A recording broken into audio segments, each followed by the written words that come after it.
In the hidden corners of official manuals, you'll find rules so absurd they feel like dark comedy written by history itself.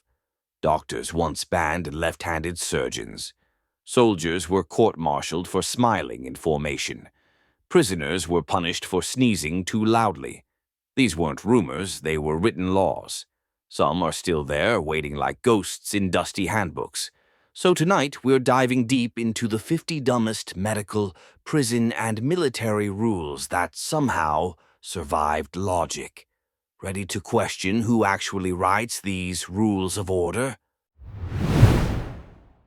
In 19th century England, a military manual strictly forbade soldiers from putting their hands in pockets, even in freezing weather. The reasoning? Pockets breed idleness. Men shivered through winter drills, frostbite spreading, while officers watched from wool-lined coats. Violating this discipline code meant a day's rations cut or public humiliation. The irony? The same manual allowed unlimited alcohol in camps because liquid warmth builds morale. Idleness punished, intoxication praised. The empire survived barely on hypocrisy. In Japan's self-defense forces during the 1970s, a bizarre hygiene rule banned soldiers from growing beards, not for cleanliness but psychological uniformity.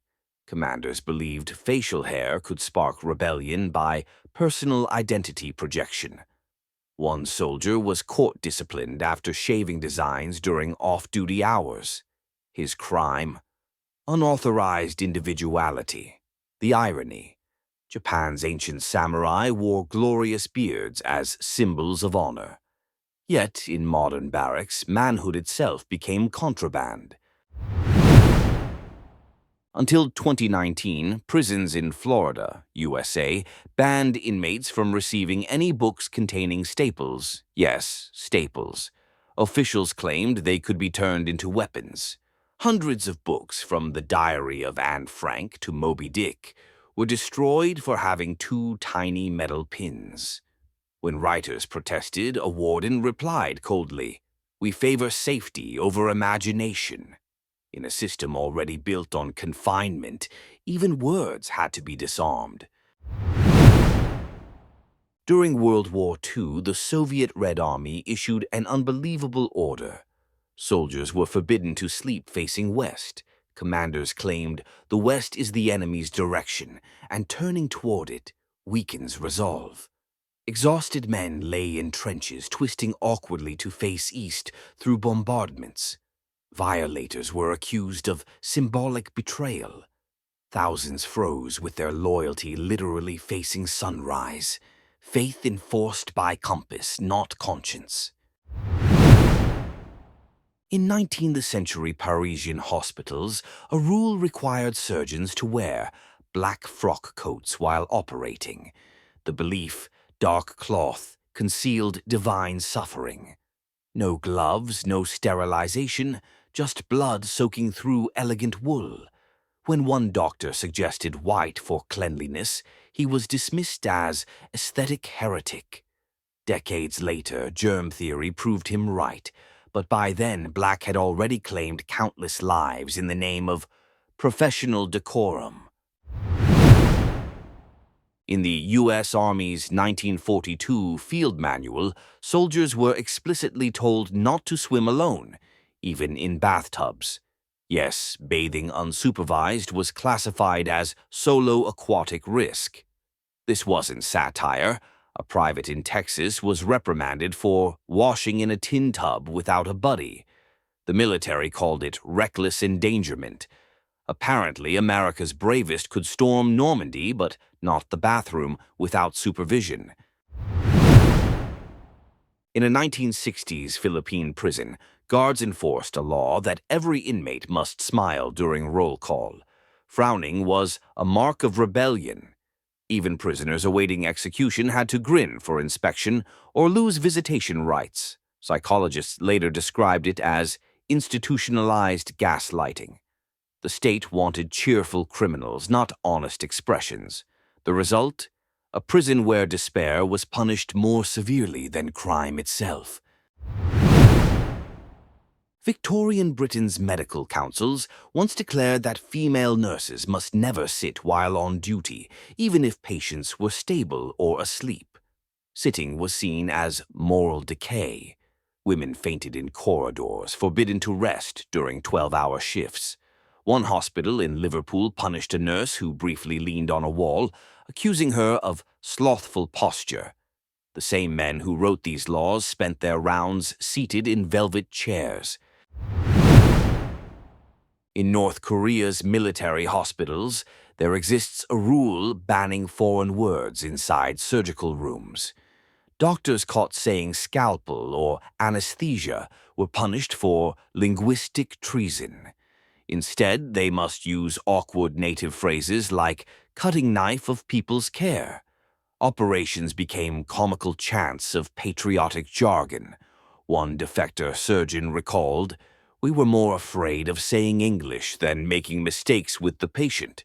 Nationalism over anatomy." In 1911, the British Royal Navy still enforced a centuries-old code that forbade whistling on deck. The superstition claimed it summoned storms and angered winds. Sailors could be flogged for a simple tune. Ironically, the same Navy used coded whistles to relay combat orders in fog. So the same sound that saved ships in war could sink careers in calm seas. A Navy ruled by fear of melody. In 1914, German field hospitals enforced a bizarre order. Wounded soldiers couldn't scream during treatment. Silence was a sign of courage.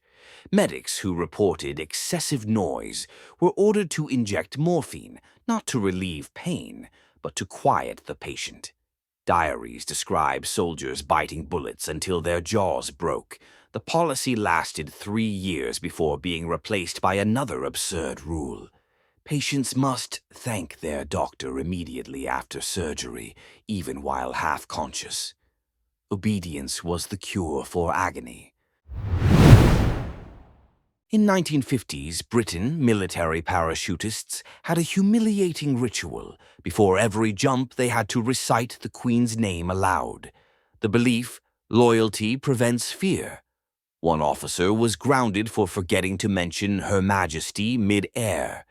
Ironically, several men died that year from faulty chutes, loyal to the crown but betrayed by canvas.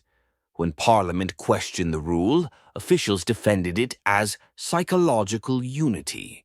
The sky, it seems, respected monarchy more than gravity. In some 18th-century French prisons, inmates were forbidden to sleep fully covered. Blankets could conceal escape tools, wardens argued, so even in winter men shivered half-exposed while frost crept up stone walls. One prisoner froze to death clutching his ration bowl, still obeying the rule. Inspectors later admitted it wasn't about safety, it was to maintain humility. Cold wasn't punishment enough, dignity had to die too. Until 2017, India's army training academies prohibited cadets from crossing their legs while sitting before seniors. The gesture was considered symbolic arrogance. A man could endure 40-degree heat standing rigid, but one folded knee was insubordination. Even in informal gatherings, the rule applied. Ironically, this discipline came from British Victorian etiquette manuals. Colonial ghosts still commanded postures long after independence. In 1906, a New York hospital banned left-handed surgeons from performing operations. Administrators claimed their mirror movements confused assistants. One gifted doctor was forced to retrain his right hand, botching dozens of procedures in the process. It wasn't science, it was superstition disguised as protocol. Ironically, decades later, NASA would seek left-handed astronauts for better spatial balance. Medicine feared what space later valued. In Stalin-era labor camps, prisoners were punished for dreaming aloud. Guards claimed it indicated mental rebellion. Men who murmured in sleep were dragged out at dawn and interrogated. What were you dreaming? They never remembered, but confession was mandatory. Diaries later revealed that many began sleeping sitting upright, too afraid to rest. When the state owns your thoughts, even dreams become contraband. During World War I, British medics were ordered not to write condolence letters to families. They could only use pre-approved templates. Phrases like "he suffered bravely" were forbidden because they humanized loss. Some nurses secretly wrote personal notes and were court-martialed for emotional misconduct. Bureaucracy turned grief into paperwork. A mother's tears had to fit military formatting. In a bizarre 1980s South Korean prison rulebook, inmates were not allowed to look directly at guards. Eye contact was a form of defiance. Even gratitude had to be expressed while staring at the ground. One guard admitted in memoirs, "We trained men to fear their own vision." The cruel paradox, blind obedience, literally. When you remove a man's gaze, you erase his soul. Ancient Roman legions enforced a chilling law. Soldiers could not wash their armor during campaigns. Dirt and blood were seen as marks of divine favor. One general executed recruits for polishing helmets, calling it insult to Mars. Infection, rust, and stench followed. By worshipping filth, Rome built its own disease factories. Piety and plague marched side by side. In 19th century American asylums, patients were banned from using mirrors. Doctors believed reflections disturbed fragile minds. Nurses had to cover windows with cloth when washing faces. One patient begged to see her reflection after 12 years and fainted, whispering, "I don't know her." The rule claimed to prevent delusion, but it created a new one, erasing self-recognition entirely. Madness institutionalized, one mirror at a time. In 1943, the Italian army imposed a surreal rule. Soldiers couldn't die without permission. Officially termed unauthorized surrender of life, any soldier who attempted suicide was posthumously labeled a deserter. Families lost pensions for disloyal death. One captain even faced disciplinary action for allowing his men to die in crossfire. Bureaucracy tried to regulate mortality itself, turning tragedy into paperwork. To the regime, even death had to salute first. In 1970s Soviet psychiatric hospitals, doctors were forbidden to diagnose government critics as sane. Political dissent was literally listed as a mental disorder. One patient, a poet, was tied down for writing verses deemed antisocial. Treatment, electric shocks until he believed in communism. Medicine became ideology's mask. The human mind wasn't healed. It was rewired to fit propaganda. Until 2012, in Malawi's police regulations, it was illegal for officers to fart in public uniform. The law classified farting without restraint as indecent and disorderly behavior. One officer was suspended for releasing wind during salute. Citizens protested, calling it the smell of dictatorship. The government later clarified it was meant as a moral example, a country policing the air itself. In a Cold War-era U.S. Navy manual, sailors were forbidden from sleeping shirtless, even in tropical zones. The reasoning: exposed skin invites moral decay. Ironically, these same men operated shirtless on deck under blinding heat during work hours. At night, decency mattered more than dehydration. The rule wasn't about health, it was about control. Modesty drafted into military service. In China's early 20th century medical schools, students were expelled for touching corpses without gloves. But gloves were so scarce they were locked in administrative offices. One class reportedly practiced with paper bags on their hands. The result, epidemics of infection, ironically caused by a rule meant to prevent contamination. Bureaucracy always finds a way to make safety fatal. In 1915, during the World War I, France issued a decree that soldiers could not shave in trenches, not for safety, but to maintain masculine grit. Beard lice spread rapidly, causing fevers that killed more men than bullets in some units.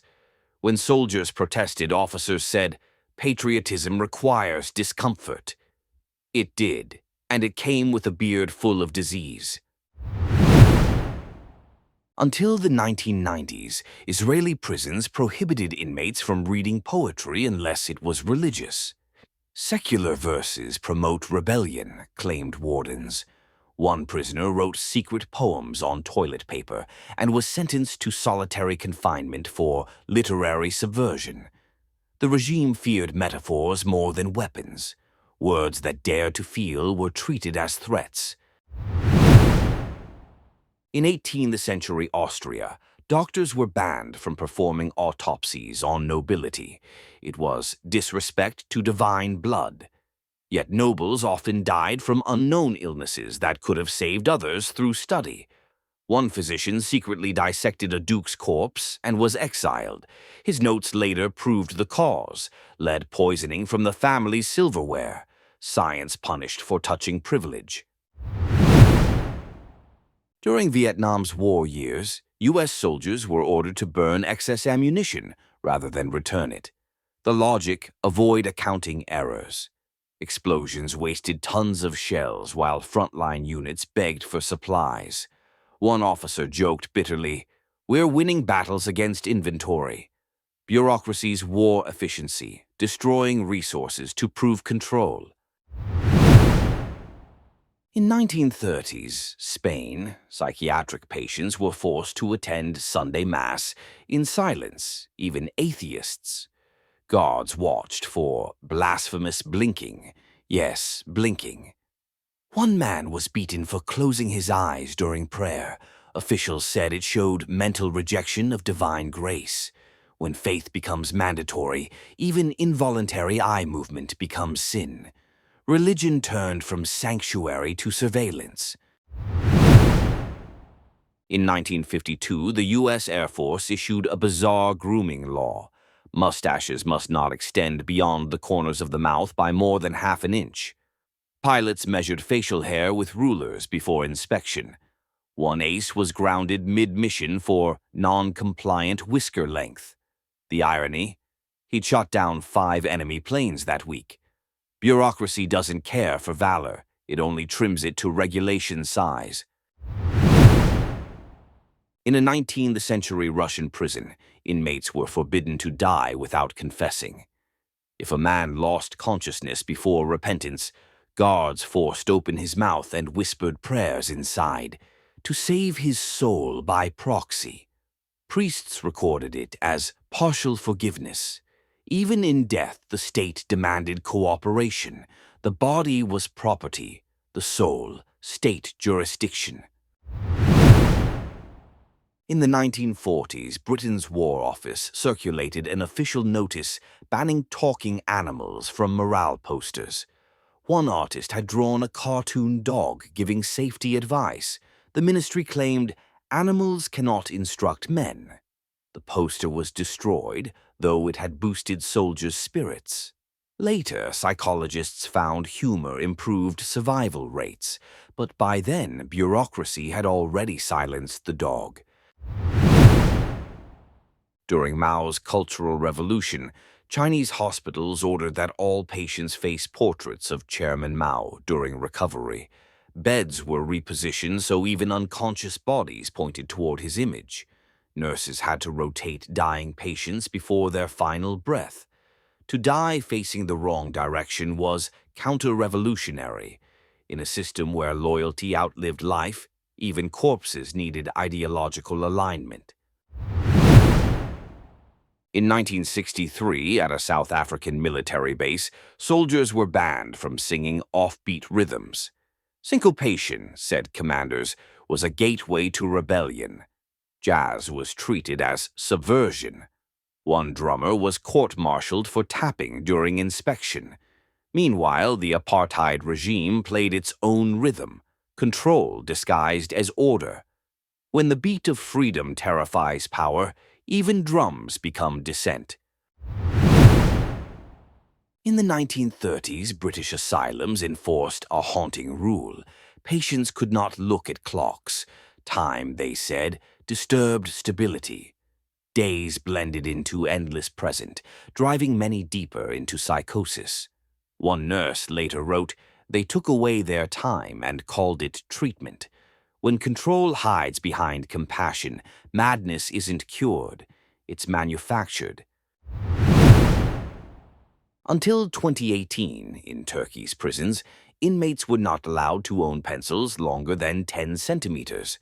Weapons risk, said officials. Prisoners used toothbrush handles as extenders to keep writing.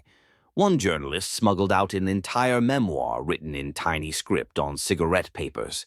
The state tried to shrink ideas, but words found ways to grow. In 19th century American military schools, cadets were forbidden from laughing during meals. It was disrespectful to nutrition. Offenders scrubbed floors for undisciplined mirth. One instructor defended the rule, claiming laughter weakens jaw discipline. Ironically, decades later, psychologists found soldiers who laughed under stress performed better in combat. The Army punished joy, then later rebranded it as resilience training. In 1975, East German police academies prohibited recruits from writing left-handed. Communist ideology claimed the right hand symbolizes order. Students were retrained through pain drills until they switched dominance. One cadet broke his wrist to avoid recorrection. Uniformity mattered more than ability. Proof that control doesn't care which hand salutes, as long as both obey. During the 1600s, Japanese samurai were bound by a code forbidding them from dying with unshaven heads. Warriors carried razors into battle so if fatally wounded, they could shave before death. Some bled out mid-ritual, fulfilling honor protocol. The obsession with appearance extended beyond life itself. In the end, it wasn't the blade of the enemy, but vanity, that drew the final cut. In 1959, the French Foreign Legion had a regulation forbidding soldiers from writing home in their native language. Letters had to be in French or were destroyed unread. The goal: erase past identity, replace it with allegiance. One Czech recruit wrote to his mother in code using chess moves. He was punished for strategic subversion. The Legion didn't just conquer enemies, it colonized tongues. Language itself became a battlefield. During World War II, Australian military hospitals banned red lipstick for nurses. Commanders claimed it distracted morale. Women who wore it were reprimanded for provocative recovery interference. Yet studies later showed patients under their care healed faster. When war defines beauty as rebellion, compassion becomes camouflage. In 19th century Ottoman prisons, inmates were forbidden to laugh during prayer. Even accidental giggles were labeled blasphemous turbulence. Guards beat one man for sneezing mid-chant. The absurd rule blurred sin with reflex. Religion, once spiritual refuge, became a performance judged by coughs. In 1967, a U.S. Navy submarine manual ordered that no sailor could speak louder than 65 decibels underwater. Anyone breaching it faced sonic discipline. Engineers carried decibel meters like weapons. A crewman once shouted "fire" during a real emergency and got reprimanded for saving lives too loudly. Silence, it seemed, was safer than survival. In 1938, German psychiatric hospitals introduced a chilling rule. Patients were not allowed to dream of freedom.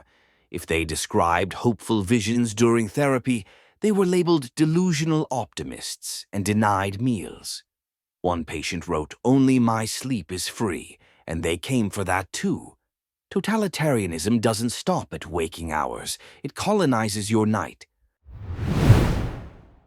In 1910's British colonial India, military doctors had to record every Indian patient's moral attitude before giving anesthesia. If deemed rebellious, the dose was halved to avoid oversympathy. Countless patients woke mid-surgery screaming. Medicine was used not to heal, but to humble. The scalpel cut both flesh and dignity.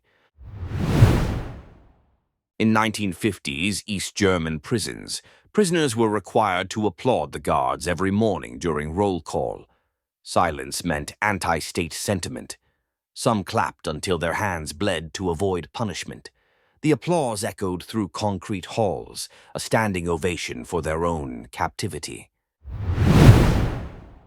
In 18th century Britain's Royal Navy, officers forbade sailors from dying below deck. They had to be carried topside to face God under open sky. Many bled out mid-stairs. The symbolism mattered more than life. Faith and formality merged until compassion drowned in ritual. In North Korea's 1990s famine, military canteens had a surreal rule. No soldier could eat faster than the officer beside him. Hungry recruits learned to chew in rhythm with authority. Those who finished early faced punishment for impatience toward hierarchy. Even hunger had a chain of command. In 1930's U.S. military psychiatric manuals, doctors were warned never to write the word loneliness. It was too feminine for official diagnosis. Instead, they used isolation stress. Thousands of soldiers suffering quiet breakdowns vanished behind sterile vocabulary. When you erase a word, you erase the wounded names. Language, again, became the neatest weapon.